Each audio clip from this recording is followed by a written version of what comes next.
I don't know what happened. I mean, we started off when I was 15 in a skiffle band, and then doing a rock band, and then doing, blues. We did the whole thing, exactly the same stuff that everyone else did. We played in the same gigs as the Stones and the Faces and the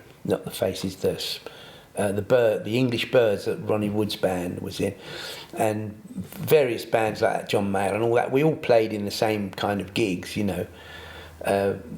Cyril Davis and Alexis Corner, who eventually ended up managing us for a while. And some bands stuck with the blues because it was nice and easy, and there was more and more material creeping in from America, so that they had a growing repertoire, albeit of other people's songs. And I think that what happened to us, as soon as the Beatles came out, we didn't want to do the blues in that way anymore because it wasn't satisfying creatively. We suddenly recognised that we could write songs like that, and everybody did as well. I mean, bands like the Quo. We used to play with the Quo on the Birmingham circuit, and we beat them at football regularly in the car parks.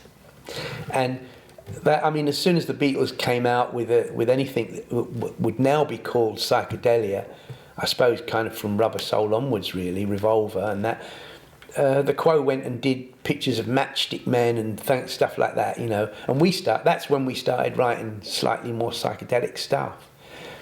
And then we went to Spain. The band split up because the management collapsed or something. I can't remember what happened. Then when we came back from Spain, we went to Spain as a rock and roll band, really, doing kind of Stones covers and stuff like that. And we did a few of our own songs, but not many. And you had some chat success over there as well? Oh, yeah, but only doing covers. We did Satisfaction and Get Off My Cloud and stuff like that. One of the Stevie Winwood songs, Keep On Running. And yeah, I mean, but it was easy because the Spaniards at the time were still living under Franco, and they were completely starved of any kind of Western, hip, modern teenage culture. So we went out there with long hair, and all the Spanish boys weren't allowed to have long hair. The Guardia Civil used to sweep them off the streets and put them in the back of a van and cut their hair off, It was terrible, really. I mean, compared to how it is now, obviously.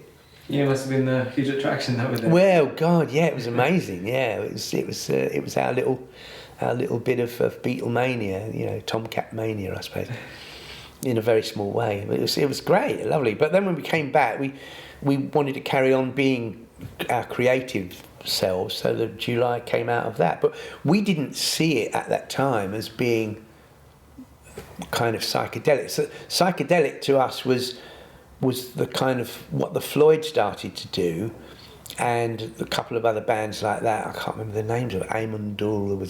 They were kind of bands that would do like an all-nighter at the Roundhouse, and there would be interminable long flute solos, and everybody lying on the floor stoned out their boxes, and in fact we did a gig at the Roundhouse where it was an all-nighter, and I can't remember who opened it. Downliners Sect it might have been. I can't remember who opened it. No, they were bluesy. Then the Floyd went on, and then we went on, and then the Floyd was supposed to go on again for about 2 hours from like 12 till 2 in the morning or something, and then we were supposed to go on after them as well. And the management came to us after the Floyd had been on once and said, look, we're going to chuck them out. Can you do 2 sets? Because they didn't like them. And next time I see Dave Gilmour, I'm going to remind him of that. He probably won't remember. In fact, he might not have been in the band at that time. It might have been Sid Barrett in the band. I can't remember. It's too long ago. It would have been in the middle 60s, 65 probably, or 66, something like that. I don't know.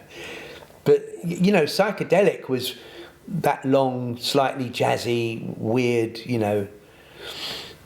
what they would call minimalist, I suppose. I don't know what they would call it now. But we didn't label ourselves psychedelic. We were, I suppose, trying to be a pop band. We wanted to be, a serious, like, heavy pop band, not a silly pop band. I don't know if there were silly pop bands then.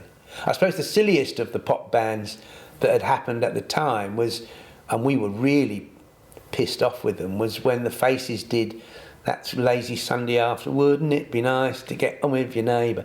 In fact, we did a song at the management, our management, which at the time was Spencer Davis management, said to us, we want you to write a song like the Faces Sunday Afternoon.